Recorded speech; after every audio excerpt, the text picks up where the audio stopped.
Usai terjadinya siklon tropis Roja, kini Indonesia mendapatkan ancaman siklon Odette sehingga berdampak pada cuaca buruk di sejumlah wilayah di tanah air. Lalu seperti apa ancamannya dan bagaimana cara untuk mengantisipasinya? Sudah bergabung bersama kami Dwi Korita Karnawati, Kepala Badan Meteorologi, Klimatologi, dan Geofisika. Halo, selamat sore Bu Korita. Selamat sore Mbak. Selamat sore. Assalamualaikum warahmatullahi wabarakatuh. Waalaikumsalam Ibu. Ibu bisa dijelaskan kepada kami apa siklon Odette itu dan kemudian bagaimana dampaknya di berbagai wilayah di tanah air? Jadi sebetulnya siklon Odette waktu itu diawali dengan munculnya bibit siklon bersamaan dengan bibit siklon yang akhirnya menjadi siklon tropis Roja. Bibit siklon yang akan menjadi seroja terjadi di selatan Nusa Tenggara Timur dan waktu itu bibit siklon yang akan menjadi siklon tropis Odette ada pada posisi di selatan Jawa Barat. Nah, akhirnya berkembang ya, yang lebih matang menjadi siklon lebih dahulu adalah siklon seroja pada tanggal 5 April di wilayah perairan Indonesia, dan saat itu calon bibit siklon Odette, calon Odette masih berupa bibit siklon dan berkembang menjauhi wilayah Asia, dan setelah masuk di wilayah Australia, jadi berkembangnya menjauhi ke arah selatan, ya, menuju ke sebelah barat Australia, dan setelah itu berkembang menjadi siklon Odette dan pengaruhnya lebih banyak ke Australia. Ke wilayah Indonesia terjadi pengaruh yang tidak langsung karena sistem siklon Odette ini sangat besar ya, dengan kekuatan ini putaran pusarannya itu sampai 100 km per jam, dan dampak tidak langsung ke wilayah Indonesia itu berupa gelombang tinggi yang dapat mencapai 4 hingga 6 meter, terutama perairan di Samudra Hindia Barat Lampung, Samudra Hindia Selatan Banten, dan Bali. Itu yang mencapai 4 hingga 6 meter. Nah, gelombang yang mencapai 2,5 hingga 4 meter ini berpeluang terjadi di perairan barat Kepulauan Mentawai, Pulau Enggano hingga Bengkulu, kemudian juga perairan barat Lampung, Samudra Hindia Barat, Kepulauan Mentawai hingga Lampung. Kemudian Selat Sunda bagian barat dan selatan, serta perairan selatan Banten hingga Sumbawa. Jadi memanjang Banten hingga Sumbawa, berarti di sebelah selatan melewati Jawa ya, Bali, Nusa Tenggara. Masuk juga perlu diwaspadai di Selat Bali, Selat Lombok, Selat Alas, bagian selatan, serta Samudra Hindia Selatan, NTB dan NTT. Kalau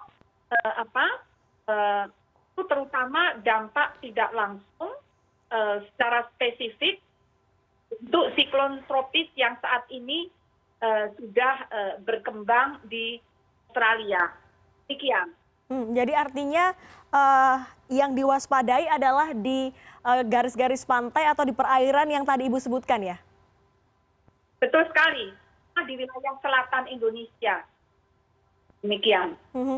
Ibu Korita, sebenarnya kami sebagai orang awam juga bertanya-tanya, mengapa di Indonesia sering sekali terjadi siklon seperti ini? Bagaimana penjelasannya?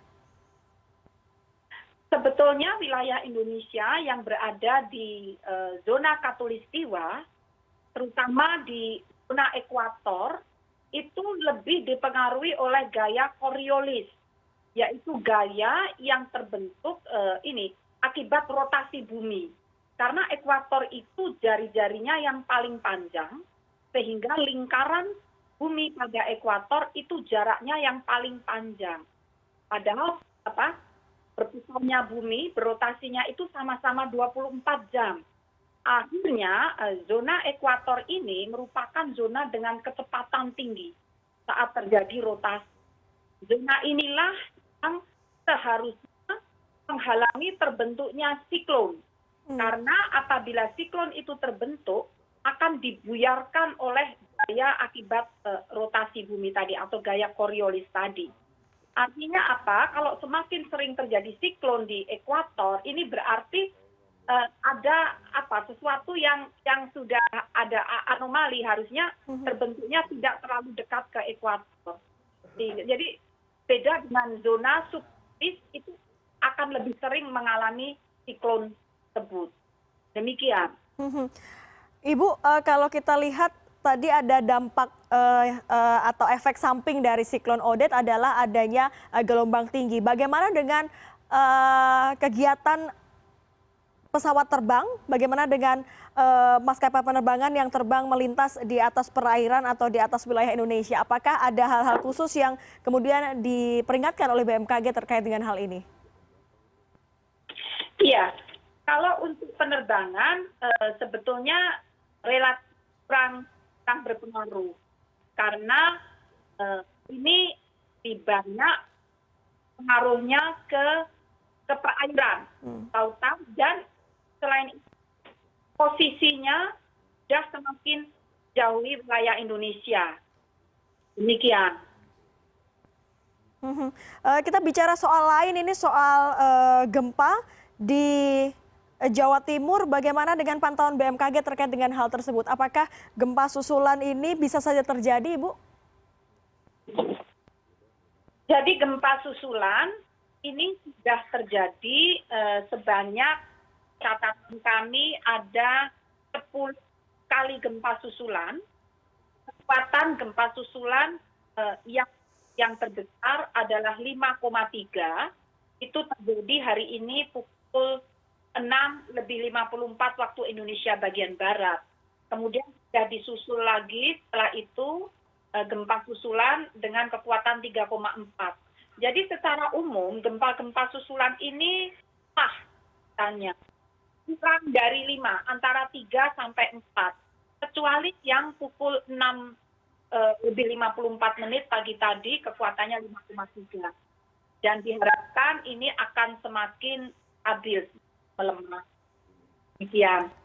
Baik, itu tadi update dan penjelasan dari Ibu Korita terkait dengan efek samping siklon Odette dan tadi ada update mengenai gempa di Jawa Timur. Terima kasih Ibu sudah bergabung bersama kami pada sore hari ini.